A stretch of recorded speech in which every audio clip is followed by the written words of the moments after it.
Welcome back to Living with a Classic. On the wrong side of the car, in a really cool car, TVR Griffith 500. I'm on my way to get it inspected. First time that they've tried in 10 years. It failed last time 10 years ago. And if anything is with the papers to go, I think it might be even longer than that it actually was legally on the road. Check the previous video on this car where you see all the work that's been done to it, quite a lot. Last time it failed on 3 items.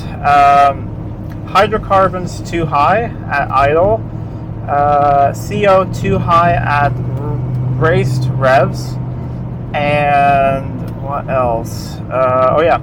Headlights were too high. I have adjusted the headlights, but I've left the covers off on the inside, so we could probably adjust them up there if they see something wrong with that. I have, what else have I done? Oh yeah, with the engine, lots. Coolant hoses everywhere, fuel lines, lots of sensors that weren't working, vacuum advance, HC leads, plugs.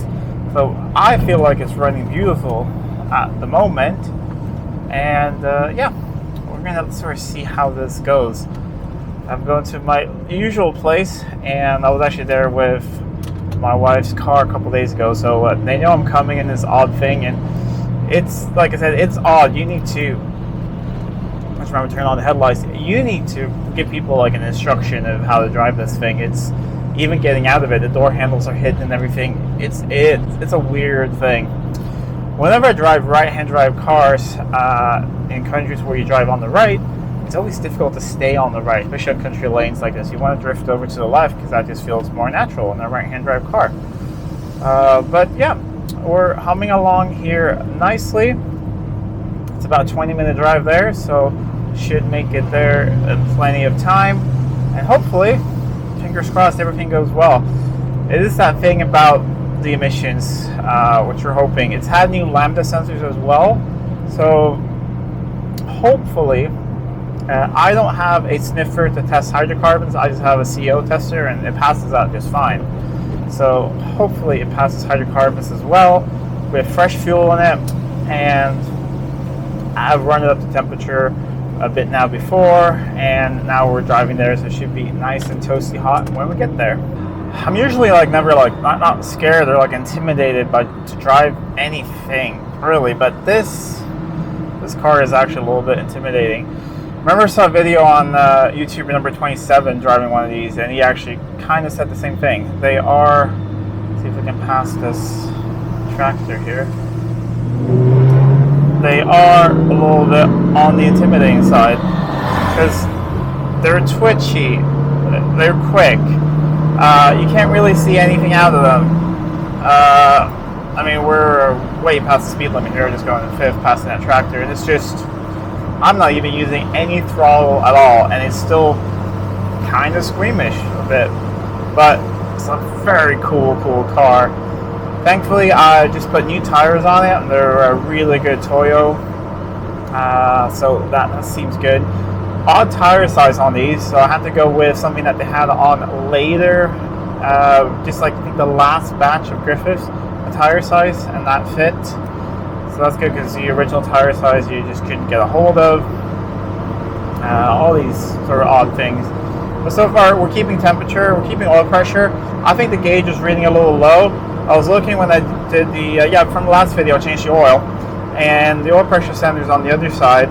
And first of all, it has like a crimp connection on there that doesn't look that great. And the whole connector feels a little loose. So I'm going to recommend to the customer that we replace the oil pressure sender and fix up the wiring there a little bit, because I think we're reading a little low. I don't really think that this engine has low oil pressure, and also we have not really thick, but a little bit of a thicker good racing oil that a lot of people recommend for these engines. So, and I think it's running nicely. It's something I've used on some Jag V12s as well, when you want just a little bit more and you want a good full synthetic, because these want full synthetic. So it's a 10W60 Castrol. It used to be called Castrol Racing. Now they call it the Castrol Edge, but it's the same stuff. or it used to be called Castrol Supercar, then Castrol Racing, and then Castrol. So it's apparently what's in. I believe some Bugattis use it, except if you buy it from Bugatti dealers, probably a lot more than what I buy it from just a Castrol place. But yeah, got the electric windows working, which is rather nice, because otherwise I would not survive the drive here. It's a hot thing, even if the heater turned off. I had the heater on last time because I was burping the coolant system, but even with the coolant off, or the heat off,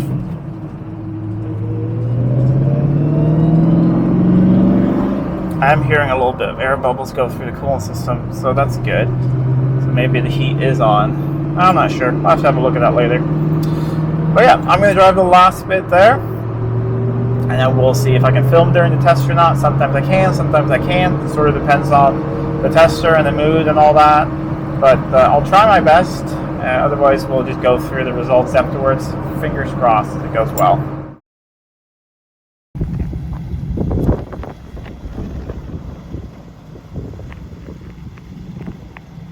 Well, the TVR passed, and we're able to use it for 2 years now because it's a classic, over 30 years old, and with that here in Sweden, you get 2 years of inspection.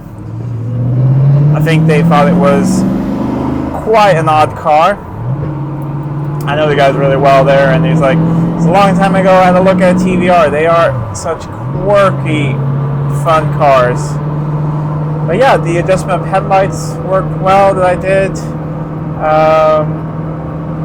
Everything else seems fine. And the good thing is, it's hot today, and it's kept temperature the whole time during the brake test. It passed emissions crazy good. We'll have a look at that when I get home.